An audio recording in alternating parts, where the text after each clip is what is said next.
Рабочие здесь трудятся с утра и до позднего вечера. Стремятся поскорее завершить дорогу и обеспечить местным жителям комфортные условия. Уже полностью снят старый асфальт, демонтированы тротуары и уложено основание для будущей качественной транспортной артерии. Всего в нормативное состояние планируется привести почти 6 километров дорожного полотна.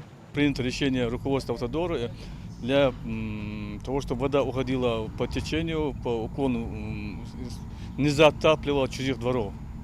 Вот сейчас идет такое. Идет, соответственно, установка бордюрных камней.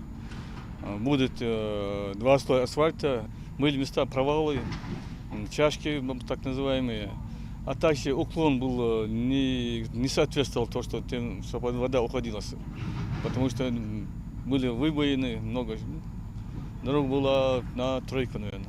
Дорога пролегает непосредственно через селение Сагапши. До начала работ она действительно была в удручающем состоянии. Очень слабое основание, асфальт с многочисленными трещинами. Но главной проблемой оставалась вода, которая затапливала территории частных домов.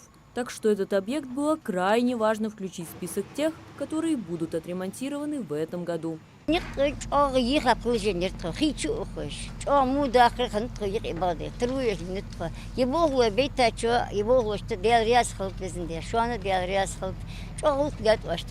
Работы много. В ближайшие дни начнется укладка 2 слоев асфальтобетонного покрытия. Сразу после необходимо установить металлическое барьерное ограждение, нанести разметку и учесть абсолютно все требования и нормативы. Порадуют людей 8 новых автобусных остановок, 3 из которых будут скрытыми павильонами. Местные жители очень ждут завершения всех работ. Сейчас рабочий беспорядок. Надеемся, что будет хороший асфальт, мы надеемся, хорошая дорога будет.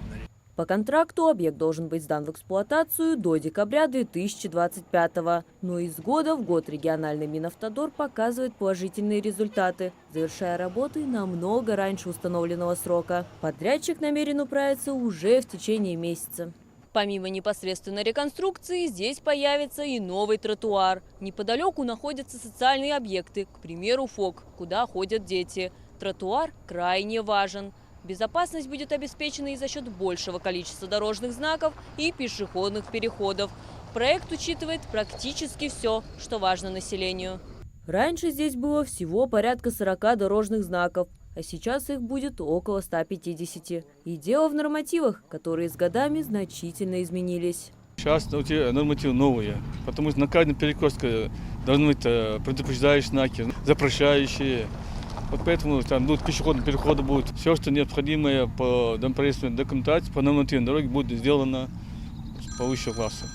На объекте работают около 25 рабочих, 10 самосвалов, 2 эскаватора, погрузчик, катки и автогрейдер. Благодаря такому количеству специалистов и техники работы действительно удастся завершить как можно быстрее.